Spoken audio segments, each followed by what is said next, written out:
entender destes primeiro e segundo subtópico do primeiro tópico. Todos os cristãos devem fazer da carta de Paulo aos Romanos o objetivo habitual e constante de seu estudo. Deus nos garante sua graça para fazer assim. Então, isso foram palavras de Martinho Lutero. A carta aos Romanos não é o quinto evangelho, né?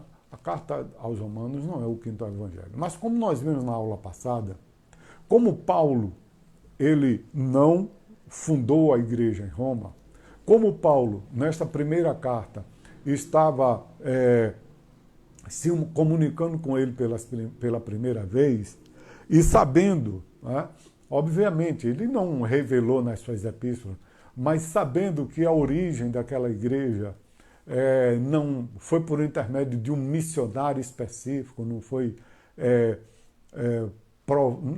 provavelmente por um obreiro já abalizado, capacitado, como ele enviou, né, ou deixou Timóteo, Silas, nas igrejas que ele abria, ou mesmo que tenha sido um obreiro abalizado, mas por Paulo não ser o fundador, né, ele se preocupou em fazer um resumo do Evangelho, da mensagem de Deus, e enviar para a igreja que estava na sede do Império em Roma.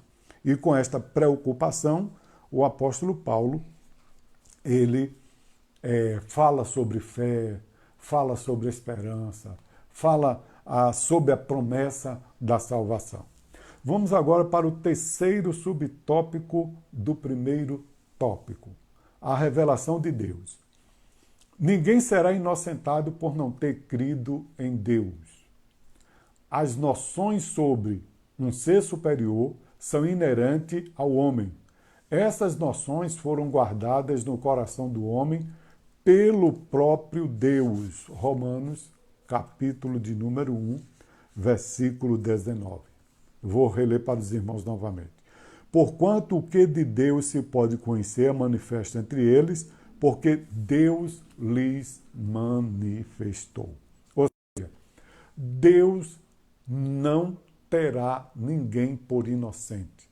No dia do grande trono do juízo, aqueles que não conheceram a lei, aqueles que não conheceram a graça, aqueles que não viram falar da lei de Moisés, não ouviram falar da graça do Senhor Jesus Cristo, aqueles que não tiveram acesso aos evangelhos, à pregação do evangelho, abrirão livros e eles serão julgados por aqueles livros. Então, Deus não terá ninguém por inocente. Todos serão julgamente responsabilizados pelos seus atos. A natureza revela a existência de um Criador. Salmo 19, verso 1. Diz: os céus manifestam a glória de Deus e o firmamento anuncia a obra de suas mãos. Os atributos pessoais de Deus, amor, santidade, justiça e etc., são invisíveis, mas o seu eterno poder e a sua natureza divina podem ser vistos e entendidos por meio de tudo que foi criado. Glorificado e exaltado seja o nome do Senhor Jesus Cristo. Então, estamos aqui fechando o primeiro tópico, né? Agora vamos dar início ao nosso segundo tópico. Vamos dar início ao nosso segundo tópico, consequências. Glorificado seja o nome de Jesus. Consequências. Conhecimento de Deus. Não se pode negar a capacidade humana de receber o conhecimento outorgado por Deus. Resta saber o que se tem feito dessa capacidade e o que se tem feito desse conhecimento adquirido. A expressão glorificar a Deus refere-se a adorar a um Deus superior, dar graças diz respeito a reconhecer o propósito benéfico de Deus. A humanidade em geral tem se furtado à adoração devida ao soberano e bom Deus. Se o coração do homem não está aberto à ação da graça divina, não honrará a Deus, apesar de ser Deus quem confere finalidade a toda a sua criação. Vacuidade de pensamento e entenebrecimento do coração. Então, o conhecimento de Deus. O versículo de número 20, né, do primeiro capítulo da carta aos Romanos diz: porque os atributos invisíveis de Deus, assim o seu eterno poder, como também a própria divindade, claramente se reconhecem, desde o princípio do mundo, sendo percebido por meio das coisas que foram criadas, tais homens são, por isso, indesculpáveis. Então, não tem desculpa, né? Como diz, não tem saída, né? Não tem, de hipótese nenhuma, saída. A palavra de Deus, ela nos mostra, ela nos revela de uma maneira clara, né, que o nosso Deus, ele se dá a conhecer, ele se revela de várias formas. Ora, e quanto mais os que estão ouvindo a pregação do Evangelho. O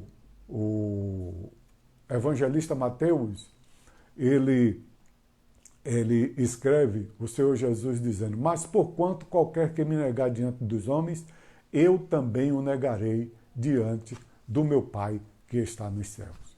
Principalmente os que ouvem a pregação do Evangelho, né?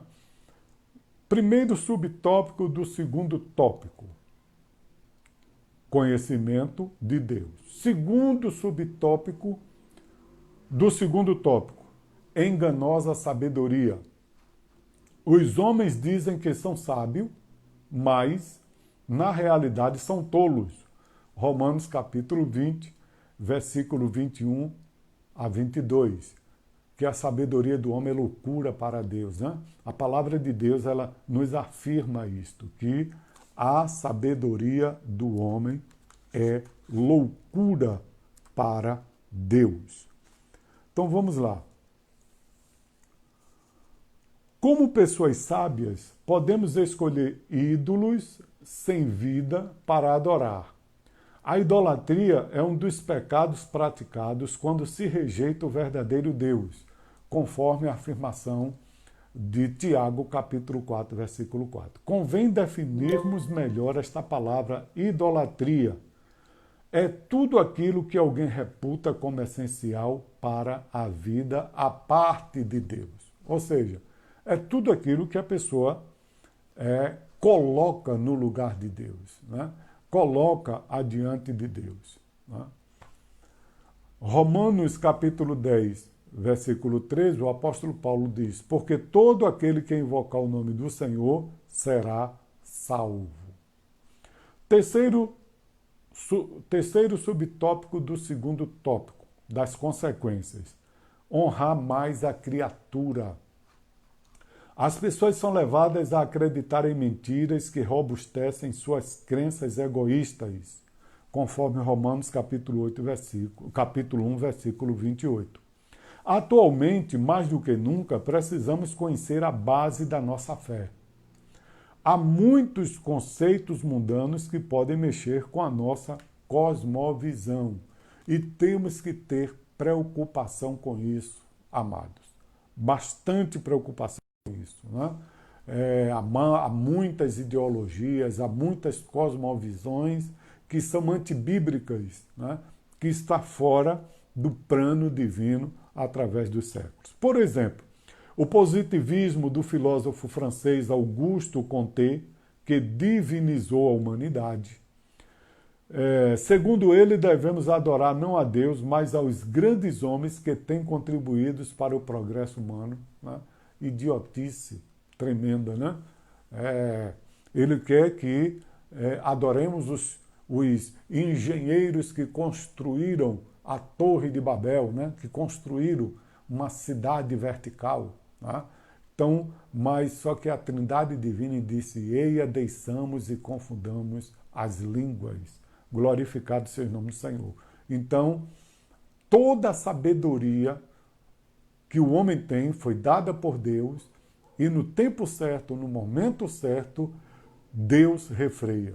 É por isso que a palavra de Deus, ela nos diz que ainda que o homem voe como a águia e faça o seu ninho nas estrelas, o Senhor Jeová o derrubará de lá.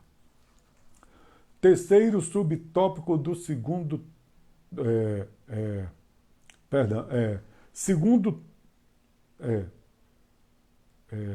terceiro subtópico. Agora, terceiro tópico, Deus os abandonou. Primeiro tópico, entregou a vergonha. Segundo Paulo, o Senhor permitiu a perversão da homossexualidade em Roma como nefasto castigo em consequência do completo abandono de Deus. A pederastia em Roma era de um agravante tão grande que apenas a história relata que apenas um imperador romano, né? E um dos filósofos, né, chegou a dizer acerca de Nero que Nero era homem para todas as mulheres e era mulher para todos os homens. Entendeu? Então, o ponto da depravação moral na capital do império. Em Romanos, capítulo 1, versículo 24, indicando uma relação de consequência na argumentação do apóstolo, Paulo especificou, inclusive, as práticas do homossexualismo, tanto masculinas quanto femininas. Para que ninguém tivesse dúvida, nos dois casos ele descreveu as pessoas envolvidas como sendo completamente culpadas diante de Deus a agir de modo contrário à natureza. Significa violar a ordem que Deus estabeleceu neste texto bíblico. Paulo é muito claro ao condenar a união de pessoas do mesmo sexo. Está escrito em Romanos, capítulo 1, versículo de número 26. Segundo subtópico do terceiro tópico, atos homossexuais. Deus não aprovou e jamais aprovará qualquer ato contrário à natureza que ele próprio criou. Aquilo é natural e não macula a moral e os bons costumes, tem aprovação divina. Qualquer atitude humana que viola este princípio pode ser considerada uma perversão. Assim, na esfera da relação sexual, o homem foi criado para a mulher e a mulher foi criada para o homem. O natural é o homem desejar a mulher e a mulher desejar o homem para se casarem. Né? Terceiro subtópico do terceiro tópico, sentimentos dos perversos. Como os pagãos romanos não quiseram saber do verdadeiro conhecimento de Deus, ele por fim os entregou à sua natureza pecaminosa e aos seus maus pensamentos. Assim eles fizeram o que não deveriam fazer, atendendo aos apelos do seu desejo carnal desenfreado. Isso trouxe terríveis consequências para eles próprios. Paulo listou os pecados das pessoas entregues ao seu egoísmo nos versículos 29 a 31 do primeiro capítulo da sua carta aos Romanos. Glorificado seja o nome do Senhor. Conclusão. A conclusão do apóstolo foi cristalina. Deus permitiu aos homens que andavam longe dele que se afundassem cada vez mais nos seus pecados. O Senhor não interveio para livrá-los de um estado crescente de deterioração moral, mas deixou que corresse o curso natural das suas ações pervertidas, as quais eles escolheram deliberadamente e amaram. Ou seja, Deus os entregou às suas próprias concupiscências carnais. Por quê?